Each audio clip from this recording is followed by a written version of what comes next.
Hello students, कैसे हैं आप सब। उम्मीद करते हैं आप सब ठीक होंगे। 21 जनवरी का जिनका भी एग्जाम है वो अपने एग्जाम को लेकर बिल्कुल तैयार हो चुके होंगे। ऐसे में जिनका भी 21 जनवरी को एग्जाम है उनके लिए ये वीडियो काफ़ी अहम होने वाला है, क्योंकि इस वीडियो में हम कुछ ऐसे प्रश्न के बारे में जिक्र करने वाले हैं जो आपके एग्जाम में 110% हम कह सकते हैं कि इस टाइप के क्वेश्चन पूछेंगे ही।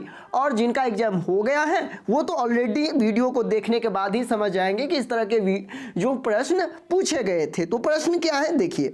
इस तरह के क्वेश्चन पहले आपको कोई भी प्रीवियस ईयर के सेट में नहीं देखने को मिला होगा। देखिए इसमें जो है क्या करता है, इस बार जैसे आप बैंक के एग्जाम देते होंगे उसमें इस तरह के क्वेश्चन देखने को मिलता था कि अभिकथन यानी कि कथन दे दिया है, जैसे कि कथन ए है और कथन आर है। अब दोनों को समझिए, और ये क्वेश्चन आपको 5 से 6 क्वेश्चन पूरे एग्जाम में आपको देखने को मिलेगा। और जो लोग एग्जाम दे दिए हैं उनको इस तरह के क्वेश्चन जरूर देखने को मिला होगा, और यदि देखने को मिला था तो आप कमेंट करके मुझे जरूर बताएं, ठीक है। अब देखिए इस तरह के क्वेश्चन को हम कैसे बनाएंगे। आपको क्या करना है, इस कथन को पढ़ना है, जैसे कि अहमद प्रभावशाली समस्या समाधान को समुन्नत करने के लिए अपनी कक्षा के बच्चों के समानांतर रूप से सोचने के लिए कहता है। यह हो गया आपका कथन ए नंबर। अब उसके बाद कह रहा है कारण आर। अब देख रहे हैं कथन आर जो है, बच्चे सार्थक तरीके से सीखते हैं जब अध्यापक उन्हें मौका देते हैं। वे पहले से जो मानते जानते हैं उसे संबंध बनाएं। तो ये दोनों तो आपका कथन हो गया। इस तरह के क्वेश्चन दे। अब देखिए इसका ऑप्शन आपको कैसे रहेगा, कैसे आपका आंसर, क्या आप ए में टिक लगाएंगे या फिर आप किस चीज़ में टिक लगाएंगे, ये चीज़ सोचना पड़ता है। तो अब देखिए इसको हम कैसे बनाएंगे कि ऑप्शन नंबर ए में कह रहा है कि ए और आर दोनों सही है, यानी कि कथन जो आपका ए था, कथन जो आपका आर था, ये दोनों जो लाइन दिया गया है ना वो सही है।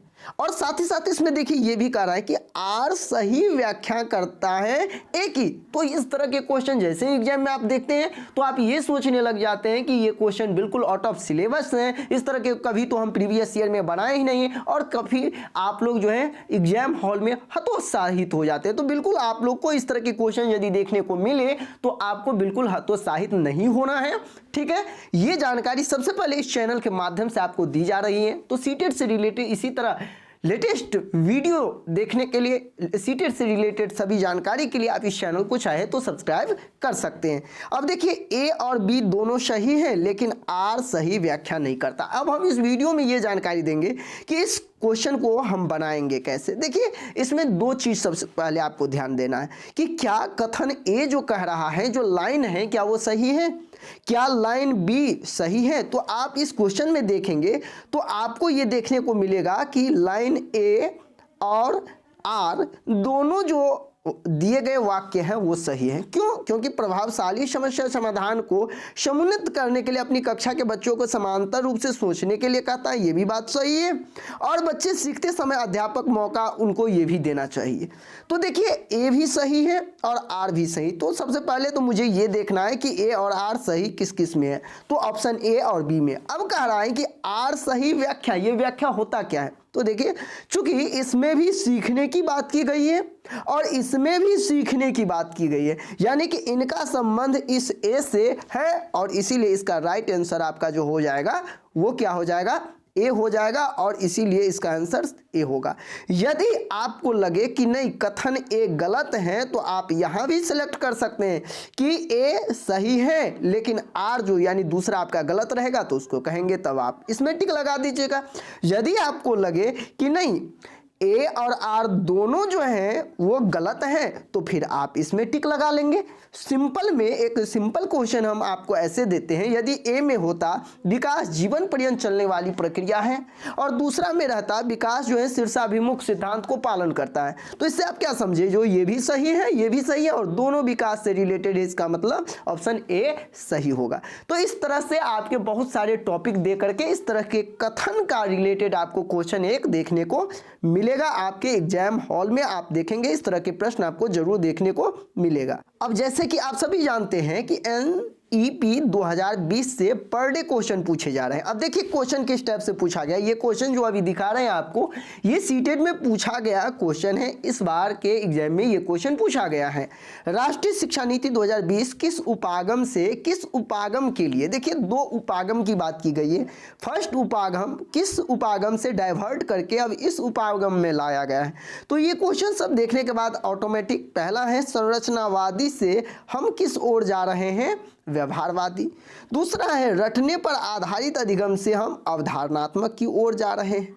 खोजबीन आधारित से ड्रिल अभ्यास की ओर जा रहे हैं। और अधिगम के लिए आकलन से अधिगम का आकलन की ओर जा रहे हैं। तो चूंकि आपसे इसमें यह पूछा जा रहा है कि किस उपागम के लिए शिक्षा शास्त्रीय बदलाव की अनुशंसा करती है, तो देखिए संरचनावादी जो आपकी है उससे हम बदल करके हम क्या कर रहे हैं, व्यवहारवादी। क्योंकि आपको भी पता है व्यवहारवादी शिक्षा का अनुसरण करता है एनईपी 2020, इसीलिए संरचनावादी को हम अनुशंसा करके उसे बदल करके उस उपागम को डाइवर्ट करके हम क्या करेंगे, व्यवहारवादी उपागम में लाएंगे। इस तरह से आपको एनईपी 2020 से क्वेश्चन देखने को मिलेगा। ठीक है, अब चलिए हम दूसरे टाइप में इस तरह से क्वेश्चन पूछे जाते हैं कि जिसमें आप ये देखेंगे कि एक प्रश्न दे दिया गया है। ठीक है, जैसे कि निम्नलिखित में से कौन सी युक्तियां सार्थक अधिगम को समुन्नत करने के लिए प्रभावशाली है। देखिए ये जो वर्ड आता है ना, समुन्नत करने के लिए, ये करने के लिए, तो इसको आप पॉजिटिव में जानेंगे। समुन्नत यानी उचित की तौर पे इसे जानेंगे, उसको जो है सही रूप में कह रहा है। ठीक है, इसे आप निगेटिव नहीं। और हो सके यदि इसको आपको हिंदी में समझ में ना आए तो आगे में जो ऊपर में आप देखेंगे व्यू इन का ऑप्शन होता है, वहां से आप लैंग्वेज को चेंज करके इंग्लिश में भी उसे देख सकते हैं। अब देखिए यहाँ क्या करता है, जैसे कि आप पहले सीटेट का एग्जाम दिए होंगे, वर्ष 2019 की बात हम करें, 18 की बात करें, तो उसमें 4 ऑप्शन दे दिए जाते थे, उसमें से एक टिक करना था। लेकिन इस बार जो क्वेश्चन का आप सभी लोग बोल रहे हैं कि क्वेश्चन मॉडरेट हो रहे हैं, तो यही चीज है कि देखिए इसमें आपको 4 विकल्प दिए गए हैं। ठीक है, और कितनी बार हम अपनी जो सीटेट का जो एनालिसिस करते हैं क्वेश्चन का, उसमें ये चीज जरूर बताते हैं। तो देखिए जैसे कि पहला ऑप्शन है उदाहरण और गैर उदाहरण का प्रयोग करना, ये बात तो सही है। विद्यार्थी को प्रश्न पूछने के लिए प्रोत्साहित करना, ये भी बात सही है। विद्यार्थियों को किसी दूसरे की अवधारणा समझने के लिए करना, देखिए विद्यार्थी को किसी दूसरे की अवधारणा को समझ, बच्चों को निष्पादन की दूसरे बच्चे से सतत तुलना करने के लिए उकसाना। आपको पहले भी सीटेट का जब हम प्रिपरेशन करवाते थे उस वीडियो में बोलते थे कि तुलना बिल्कुल निगेटिव है। अब देखिए चूंकि अब यहाँ नीचे आपको ऑप्शन देखना है, इसमें ये कह रहा है कि क्या 2 और 4 सिर्फ सही है, फिर कह रहा है कि 2, 3 और 4 सही। तो यहाँ आपको तुरंत ये ध्यान में रखना है कि चूंकि मेरा ऑप्शन 4 तो बिल्कुल गलत है, तो 4 ऑप्शन इसमें भी है, तो ये ऑप्शन होगा नहीं, ये होगा नहीं, ये होगा नहीं, इसीलिए हम बढ़ जाते हैं इसमें टिक लगाकर, और बहुत ही कम समय लगेगा। तो ये भी एक तरीका है जिसके आधार पर आप जो है बहुत जल्दी किसी भी लॉन्ग क्वेश्चन को बहुत ही आसान तरीके से बना करके उसको आगे आप बढ़ सकते हैं। ठीक है, जिससे कि आपको क्वेश्चन को ज़्यादा पढ़ने में समय भी नहीं लगेगा और उस चीज़ को आप आंसर देकर आगे जल्दी बढ़ जाएंगे। चलिए हम और भी टाइप के क्वेश्चन को देख लेते हैं। अब देखिए सभी लोग बोलते हैं कि NCF 2005 से क्वेश्चन पूछे जा रहे हैं, और बिल्कुल आपके सिलेबस में भी है तो पूछना तो लाजमी है। लेकिन देखिए क्वेश्चन का टाइप क्या होता है। 2005 के अनुसार निम्नलिखित में से कौन से कथन EVS सीखने का वर्णन करते हैं। तो यहाँ पहला ऑप्शन है पर्यावरण से ज्ञान और कौशल की प्राप्ति, तो ये बिल्कुल राइट है। अधिगम के बीच विचार और कौशल को साझा करना, ये भी बात सही है। प्रेषित की जा रही जानकारी प्राप्त करना, यह भी पर्यावरण के लिए सही है। और डी ऑप्शन है अधिगम कर्ता द्वारा ज्ञान का सक्रिय निर्माण, तो यह भी बिल्कुल सही है। लेकिन चूंकि आपका ऑप्शन तो इनमें से सभी है नहीं, आपके पास तो 4 विकल्प दिए गए हैं।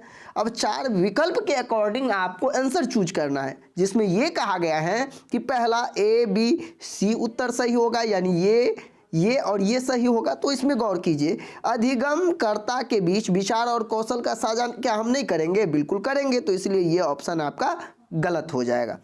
अब चलिए हम ऑप्शन नंबर बी को देख लेते हैं। B, C, D कह रहा है, तो चूंकि बी तो हम पहले ही बोले हैं, और सी प्रेषित की जा रही जानकारी प्राप्त करना, पर्यावरण से ज्ञान और कौशल की प्राप्ति, अधिगमकर्ता द्वारा सक्रिय निर्माण तो सब में होगा ही होगा। तो बी और डी तो निश्चित तौर पे होगा। तो बी और डी आप सबसे पहले कॉमन देखिए किस में है। तो बी और डी आपका एक तो बी ऑप्शन में है और आपका डी ऑप्शन में है, यानी कि आप सी और ए को तुरंत कट कर देंगे।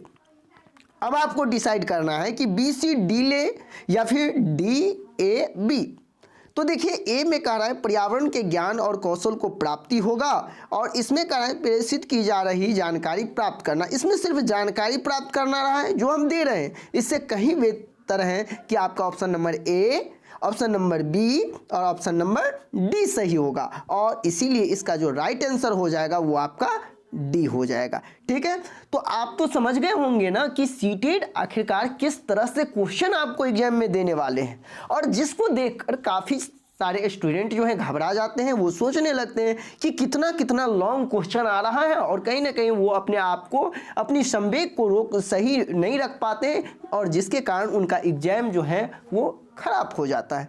तो आप लोग से आग्रह है कि यदि इस टाइप के क्वेश्चन आपको जैसे ही सामने आए वो बिल्कुल आसानी से, बिल्कुल एकदम धैर्यता के साथ आपको बनाना है, निश्चित तौर पर आप सीटेट में सफल होंगे। उम्मीद करते हैं इस वीडियो को देखने के बाद अब आप समझ गए होंगे कि इस तरह के क्वेश्चन पूछे जा रहे हैं, और मैं जो इस वीडियो में आपको जो भी क्वेश्चन दिखाया हूँ वो 110% सीटेट में पूछे गए क्वेश्चन है। इसीलिए आप बिल्कुल बेफिक्र होकर के एग्जाम देंगे, किसी तरह की घबराने की आवश्यकता आपको नहीं है, और इस तरह के क्वेश्चन को आप बिल्कुल आसानी से सॉल्व कर लेंगे, चाहे वो कथन वाले हो, चाहे इस तरह के बहुत सारे ऑप्शन विकल्प दिए वाले प्रश्न हो, आप इसे आसानी से बना लेंगे। उम्मीद करते हैं इस वीडियो को देखने के बाद अब आपका पूरे कंसेप्ट क्लियर हो गया होगा। तो चलिए आप सभी को बेस्ट ऑफ लक, धन्यवाद।